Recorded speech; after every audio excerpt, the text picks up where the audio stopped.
From the East and the West, you've heard others, but now you've tuned into the best. This is a Prime Wave Media production.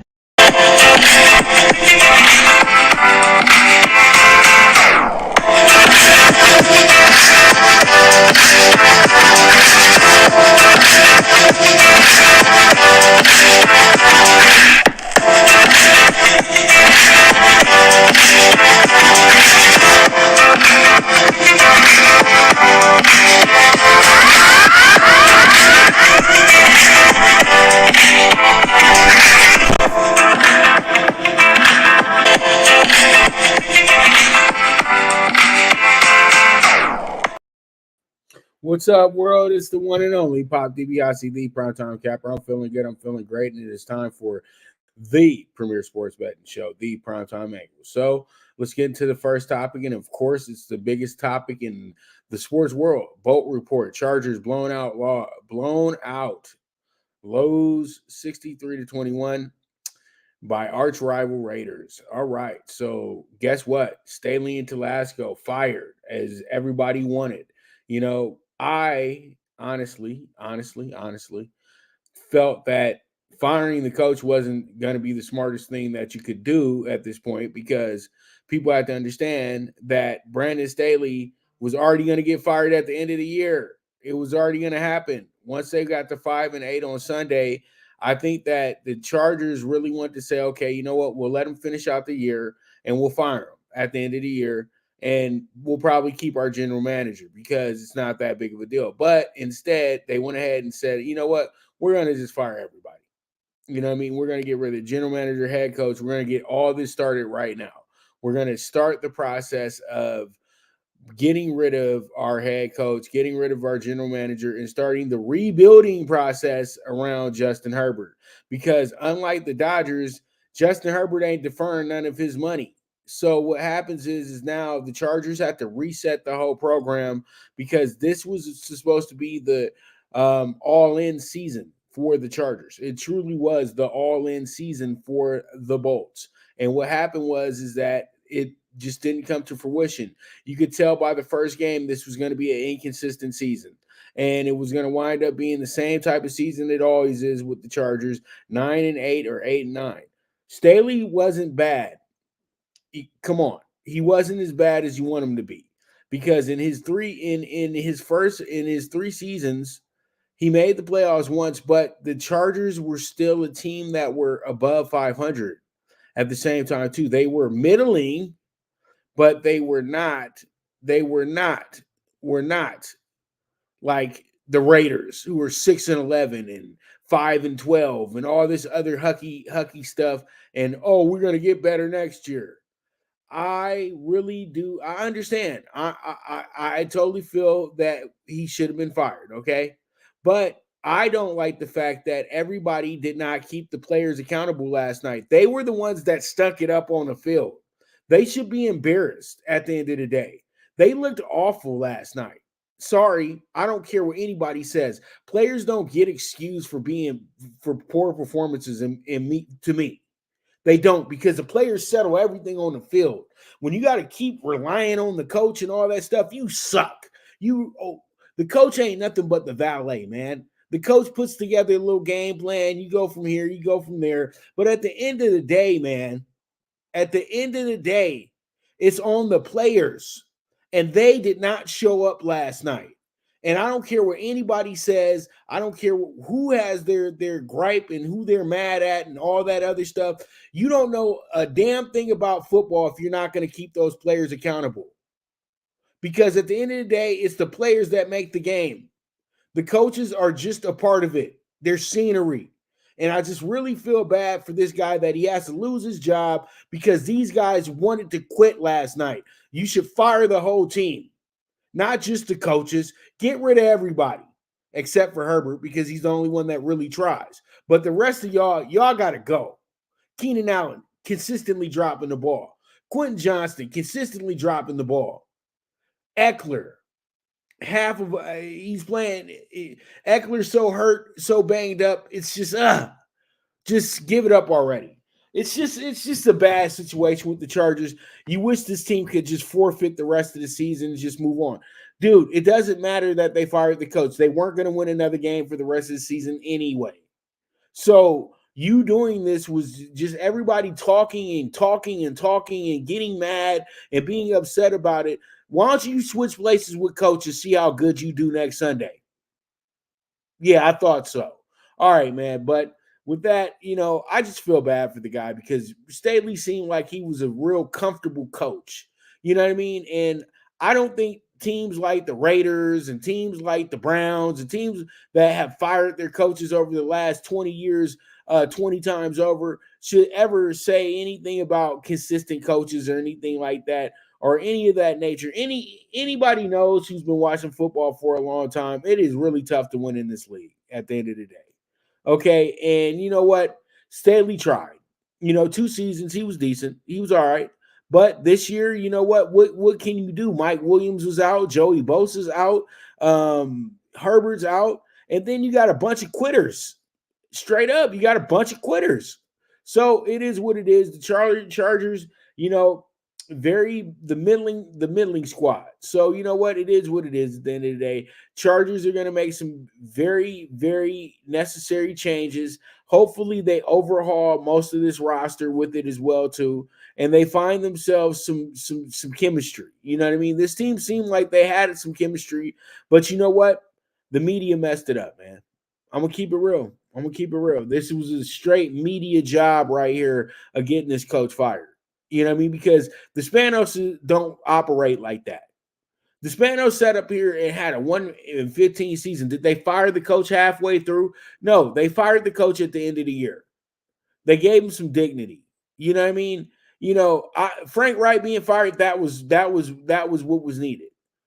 Brandon Staley getting fired after yesterday's game, it was kind of warranted, but at the same time, too, you could just move down the road because at the end of the day, they're not going to win another game. So what was the point of doing this? See, but fans and media don't really understand when you fire a coach in the middle of the season, now we got to do stopgap. We got to overhaul everything. We got to go this, there, this. And then we got to figure out how we got to pay this guy as well too. When you get to the end of the year, you just hand him his pink slip, and now you're done paying him. Now you got to pay him for the last 3 games of the year. And Telasco, don't worry about it. He'll get a job. He'll get a job in 5 minutes. Don't even worry about it. The next opening at GM, he'll get it because he did a hell of a job putting together his roster. They just didn't perform. That's all it is. It's just bad karma for the Chargers. That's all I can say. But with that, we move forward. Let's go ahead and jump into college football Saturday. We have bowl games Saturday, the initial bowl games for the season. Usually we used to get the Boca Raton Bowl today, but it doesn't work like that no more. We used to get 2 bowl games at least today, and then they will give us some on Saturday. But tomorrow they got a 6-game slate for the bowl games, and I'm going through the bowl games I like the most. Ain't nobody worried about no 8 a.m. bowl game. Come on, man. You know that. Unless we from Athens, Ohio. You know what I mean? So pretty much let's move forward. Let's talk about the Cure Bowl. The Cure Bowl features Miami of Ohio, the team that I picked to win. I did pick them to win their championship game. I picked Ohio to win the conference, but Miami of Ohio played above and beyond expectations. Really not above and beyond my expectations, but I thought they were going to be a good team. But 11-2, they really outpaced themselves. Appalachian State, they were able to get everything together at the end of the year. They looked really good doing it as well, too. They got a big win over James Madison, who was undefeated at the time when they beat him. And so, that's big on that's big for the recruiting in that conference as well, too. And, you have Miami of Ohio. This team was absolutely tremendous. This team lost twice this year, and they got their revenge against against another team they lost to, which was Toledo. They couldn't get their revenge against Miami. They were a tune-up for them. And they wound up winning their last 5 games to win to wrap up the season.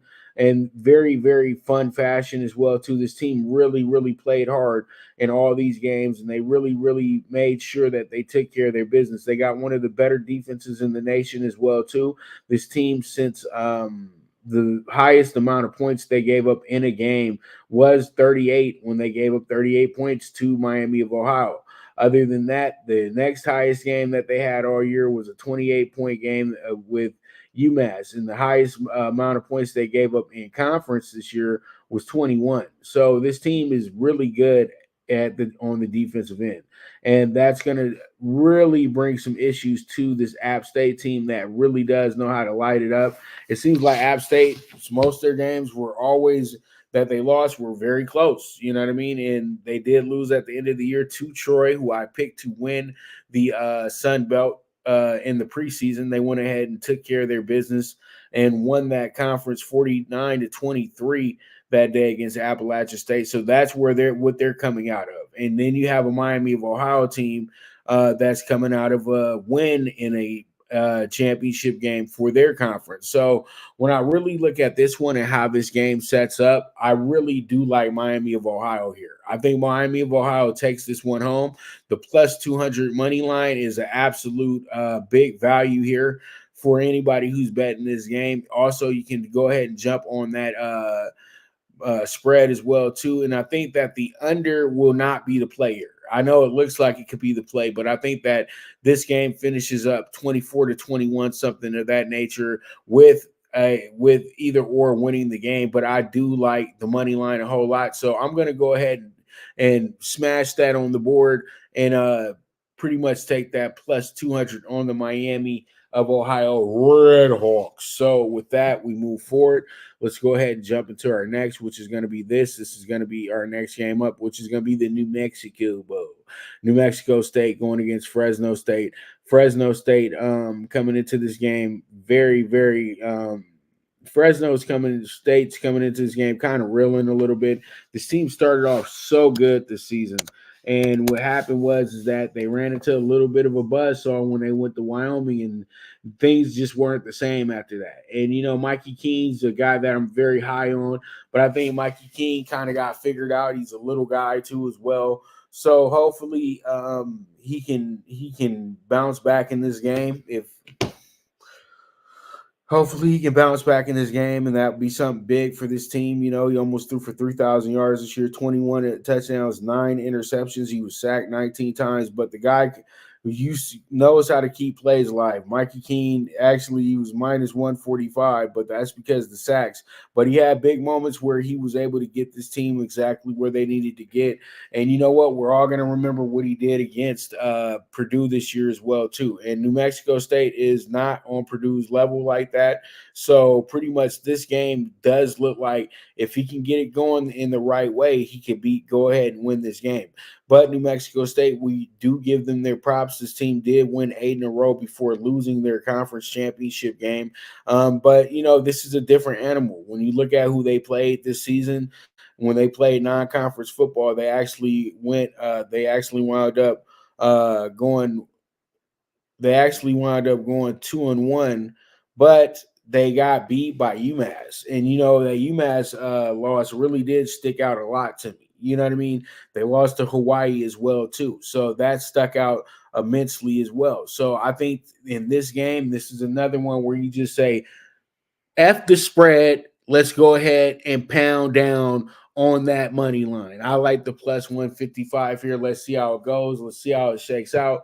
And there we go from there. All right, so we have ourselves coming up next, the Independence Bowl, which is getting played pretty early in the bowl season as well, too. But this is an old classic bowl game. But this used to be a bowl game that was between some of the smaller schools in the country. You know what I mean? It was like the little man's versus the bottom feeder of a power conference. You know what I mean? But now you have it as a Pac-12 Big 12 game. You know, Cal final game is a Pac-12 member on the football side because we still got a basketball season to play.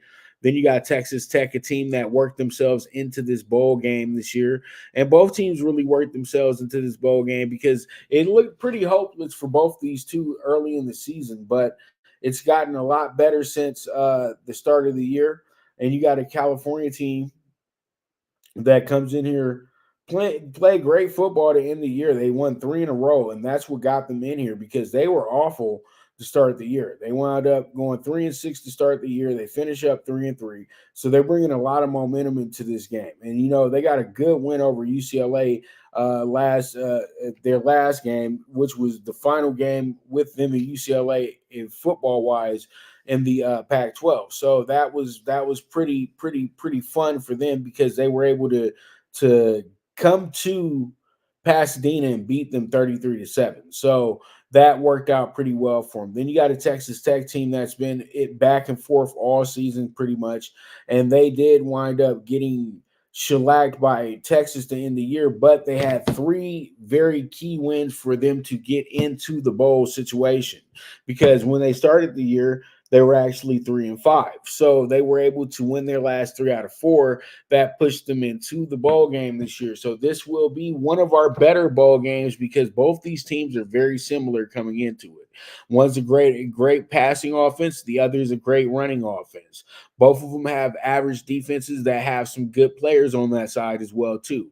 So what we'll do here is I'll go ahead and I'll take the over 56.5 because it's tough to pick a winner here. So we'll see how it goes. We'll see how it shakes out, and we move forward from there. All right, so we have ourselves coming up next is going to be this. It's going to be the LA Bowl from SoFi. You got UCLA 7-5. You got Boise State 8-5. You got a plus 4.5 for the Broncos coming into this game. UCLA is going through the motions a little bit. They lost their top recruit and Dante Moore to the transfer portal. He just thinks this didn't work out with the kid. That's all it is. And you know what? Sometimes these kids get a little bit impatient, you know what I mean? And they feel like, if they get benched and things like that, then, coach don't like them or something. But it's okay because they do have 6 other quarterbacks over there as well too. So I wouldn't expect Gabbers is good, but I probably won't expect him to be their starting quarterback next year either. They're going to figure out a way to bring somebody in as usual. Chip Kelly's job might be on the line for this one because they really do have to look good in this bowl game. They do. You know what I mean? At the end of the day, Chip Kelly has had enough time to build this team up, build this program up, and this should be a good measuring stick for a team that lost a very close bowl game last year when they lost the Sun Bowl. Now they got a Boise State team that is really ripe for the beating if they want it to be like that. But it ain't going to be like that. This game is going to wind up being pretty close because Boise State played great football at the end of the year. They just weren't able to wrap up their conference at the end of the season. But still, they're Boise State. They always play up to these bowl games. That's the thing. They're not a team that's going to lay down in the bowl game because pretty much they're this Mountain West team. They're going to do what they got to do. They wound up winning their conference. I'm sorry. They won their last 4 out of 5 games of the season and then destroyed UNLV at Allegiant, pretty much a home game for UNLV, but they didn't care. So they went ahead and they knocked them off. They were able to get into this bowl game. This became the Pac-12 Mountain West game, but this will be the final game where they use those monikers. So pretty much this is going to be huge. And you have a team in UCLA who just absolutely finished the season terrible. They wound up losing their last 3 out of 4 games. They also were 6-2 at that point when they lost the 3 out of 4. So this team really wants to bounce back. But you know what? You don't know what to expect from UCLA. UCLA has one of the best defensive units in college football right now. They did a great job all season long, keeping games very, very honest and keeping themselves in games as well too. It's just that they couldn't connect on the offensive end. And I think they can fix that through training camp next year. But right now, it just doesn't. It's just something under evaluation for UCLA, in my opinion. I think that UCLA is a team that they'll be better when they get to the Big Ten. I know a lot of people think I sound crazy when I say this, but they'll be much better when they get to the Big Ten. The Big Ten doesn't move as fast as the Pac-12. Let's keep it real.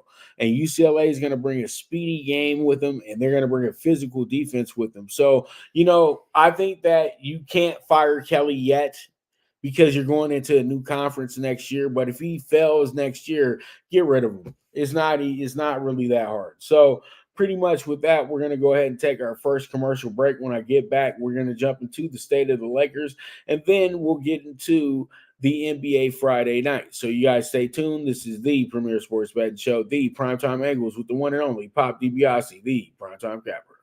Good News Only Racing Club, led by the legendary Doug O'Neill, the trainer of 2 Kentucky Derby winners and I'll Have Another and Nyquist. Also trained 2-time Breeders' Cup champ Golden Sense, who are just a part of a long list of thoroughbred champions trained by Doug O'Neill. The Good News Only Racing Club has a young core of horses to look out for in Dennis's Celery, Irish Heatwave, and Notre Dame, just to name a few. Win the day every day with the Good News Only Racing Club, a proud sponsor of the NFL Bet Exchange. From the East and the West, you've heard others, but now you've tuned into the best. This is a Prime Wave Media production.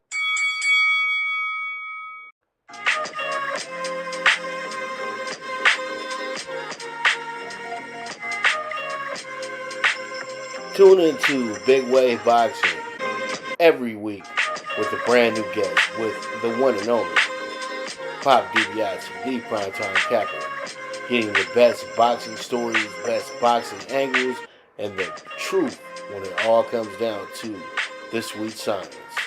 Tune in to Big Wave Boxing on the Prime Wave Media channel on YouTube.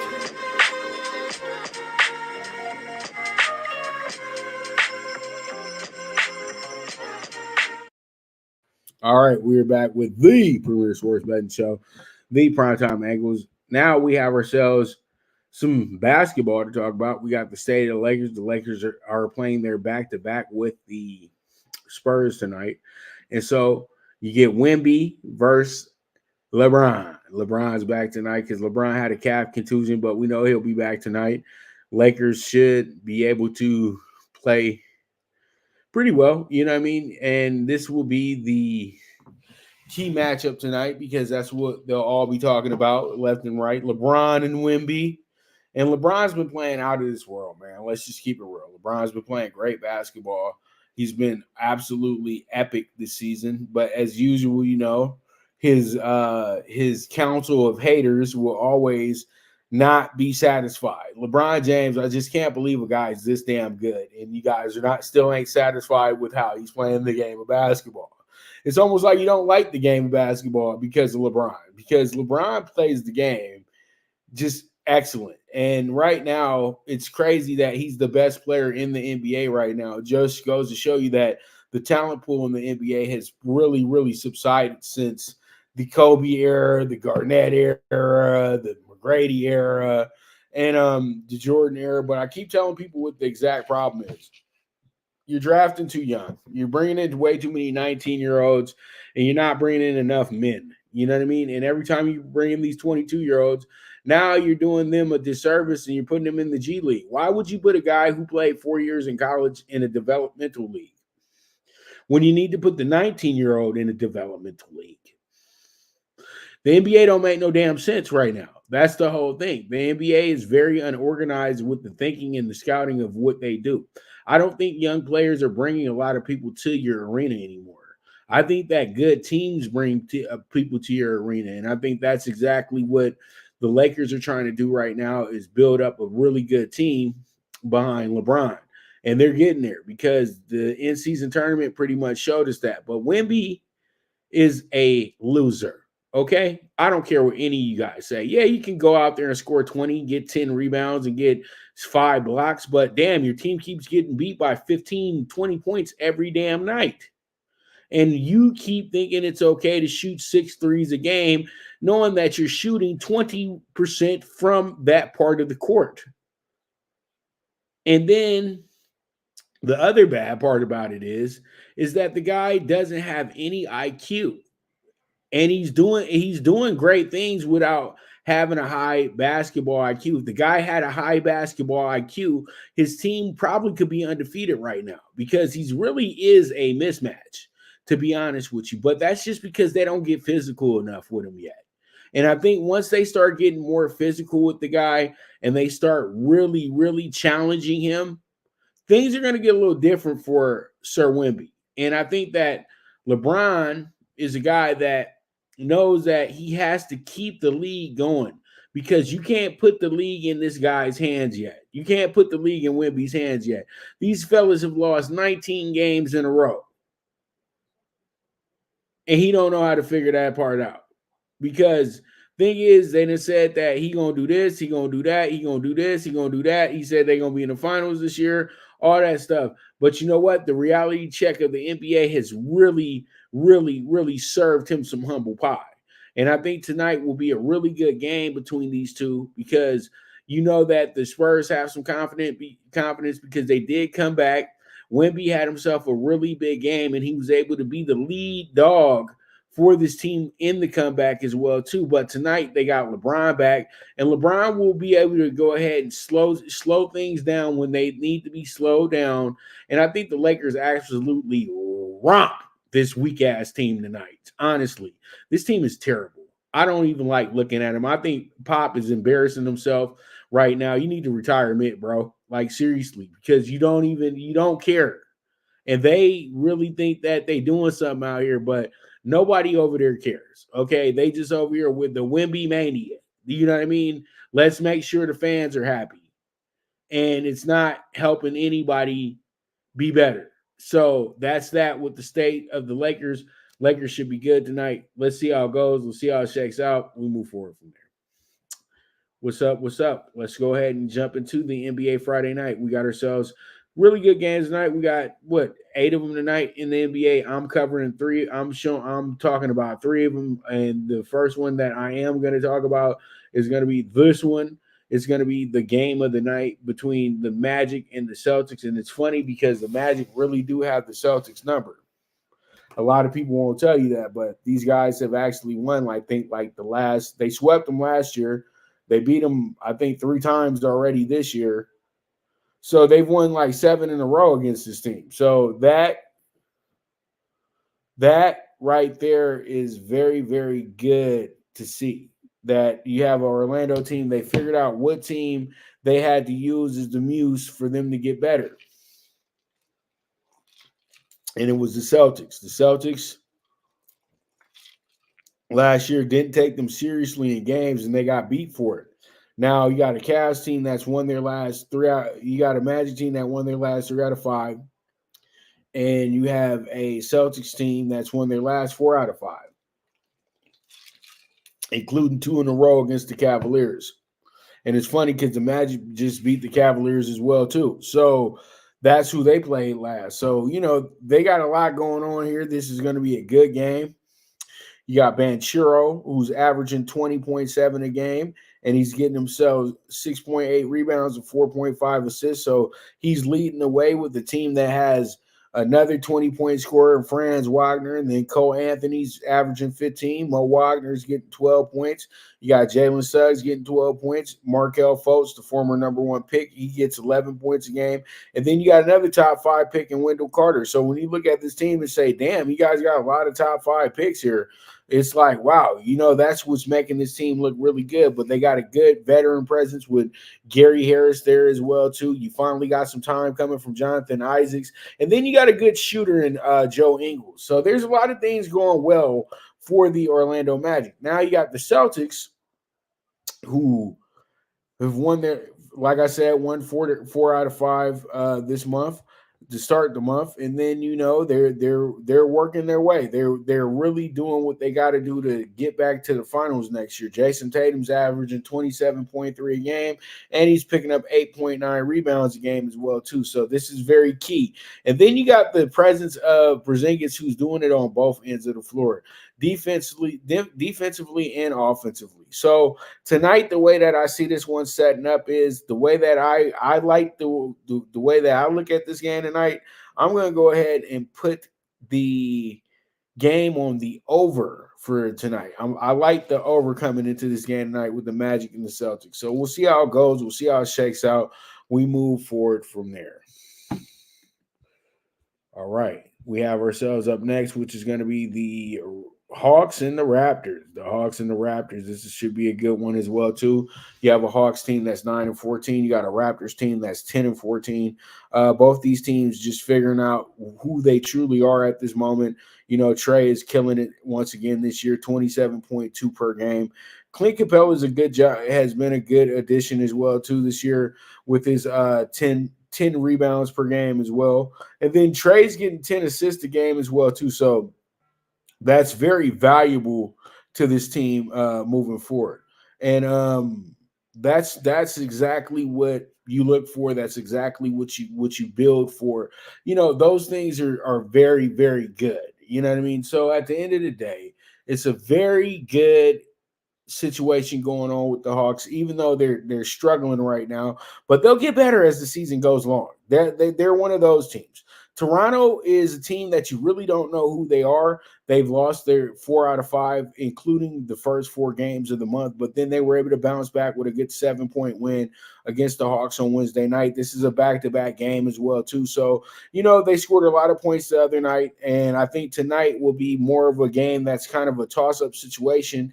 But I totally feel that the Raptors play better defense. And so when you play better defense against these offensive-driven teams, usually you wind up beating them because that's how it is. The Hawks aren't exemplary. They're not special like that, but they do have players. That's the whole thing.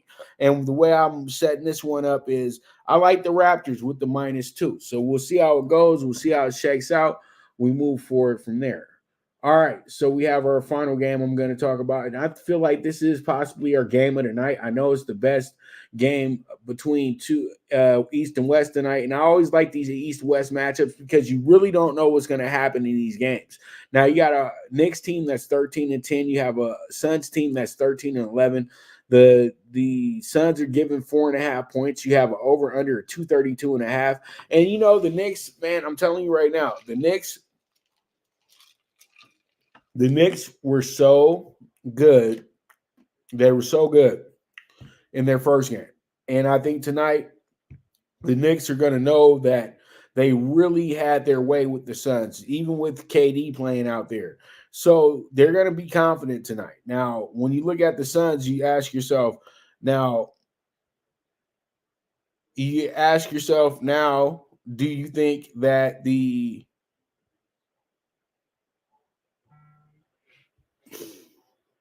you look at it now and you look at it and you say to yourself, okay, you got Jalen Brunson, you got Julius Randle. These guys are playing out of their mind. You got RJ Barrett, who's at the precipice of being a 20-point scorer game. Quickly's doing a good job as well, too. So you have a good foursome in New York. Now, with the Suns, you just got to get Bill more games. Bill has played 5 games this year, 16 points. Eric Gordon, 14.2. Grayson Allen, 12.3. Nurkic, 12.2. This is pretty much where you say, okay, let's be better tonight. Because we have a group, we have a unit, and we're starting to build. We're starting to look really good at what we do. Now, when you look at the way it sets up, the way that they played, and it's a national game tonight too. It's an ESPN game. You have a Knicks team that's lost 3 out of 5 this month. You have a Suns team that's lost 4 out of 6.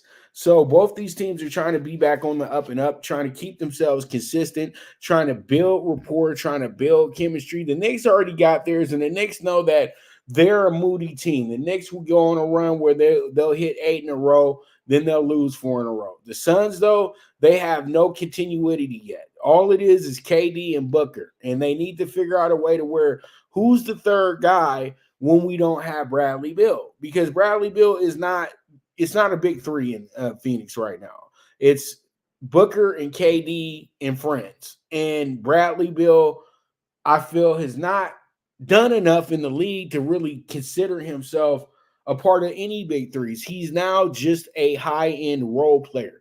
That's what happens when you don't win enough in this league, in my opinion. You can be a great player, but when you get to this great team, you got to be able to blend in, and you got to be healthy. I feel like if he can make the same impact Jason Terry made on the Mavericks, years ago. This could be a special thing in Phoenix. So we'll see how it goes. We'll see how it shakes out. We'll go from there. But all in all, with that, this is going to be a wrap on the NBA. When I get back, we will jump into talking tickets. And there it is. Talking tickets. You guys will be excited. I got some good stuff for you, but talking tickets will be up once we get back. So y'all stay tuned. This is the premier sports betting show, the Primetime Angles, with the one and only Bob DiBiase, the Primetime Capper. Now you and your friends can compete in the sport of kings and win big with Stable Duel. Get the app, pick your horses, and get in on the thrill of horse racing with daily games competing against other players. Bring home the glory and the cash, and move up the annual leaderboard while you leave your competition in the dust. Get in the game with Stable Duel. Play, race, win.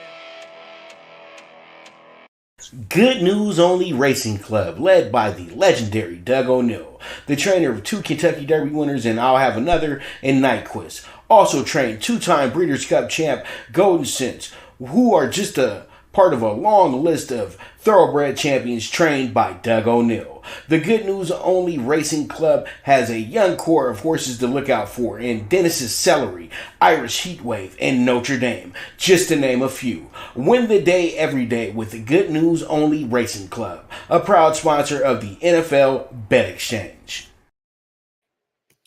All right, so with that, it is what it is, and pretty much it's time for us to go into talking tickets. And up first, we have ourselves the UTRGV money line minus 130, the -5 Sam Houston State, the +9 Cleveland State, the +14.5 with New Mexico State tonight. They are in their rivalry game with New Mexico tonight. That should be pretty good. And then we got UConn with the -9.5. And then we finish up with the big game of the night, UConn. And UConn and Gonzaga are going to be putting it together. And pretty much this is a big rematch from last year's Elite Eight. So I'm going to take the +150 on the Zags tonight. So that's a nice little dog bet for you as well, too. And then we have ourselves the NBA Super High Five. Tonight we have the -2 on the Raptors, the over 225 on the Magic and the Celtics. We have the under 234.5 with the Lakers and the Spurs. And then we have the +3.5 with the Grizzlies. And then we have the Knicks money line +165. This is going to be 34-1. Now with Miami of Ohio money line +200. There you go. And then we also have Fresno State +155, the under 48 with the under 41, actually, I think is what it's going to be. So we'll switch that up. So under 41.5 with the Bruins and the Broncos tomorrow. And then we have the over 56.5 with Cal and Texas Tech. So there it is. There it is. That's going to be talking tickets for you right there. And man, it's Friday, the best day of the week. It's the day to not frown and just you don't frown on Fridays. So you do nothing but smile. It don't matter what you're going through because it's Friday and it's the start of the weekend, man. You'll worry about all that stuff on Monday. You know what I mean? At the end of the day. Because you know what? Life is short. And you know what? We can't always be stressing about the things we can't fix right away. You know what I mean? But as we keep working on it, we can do that, you know. But those are just some wise words from the old DiBiase. So you guys are the absolute best. And with that, we're going to wrap up this show for this week. And I'll be back Monday, NFL Aftermath as usual. We'll be talking hoops as well, too. And, you know, we'll be talking about the final Showtime card as well. So you guys make sure to tune in for that. And this is the premier sports betting show, the Primetime Angles, with the one and only Pop DiBiase, the Primetime Capper. And as I always say, bet with your head, not with your heart. The movement is moving. And I am gone.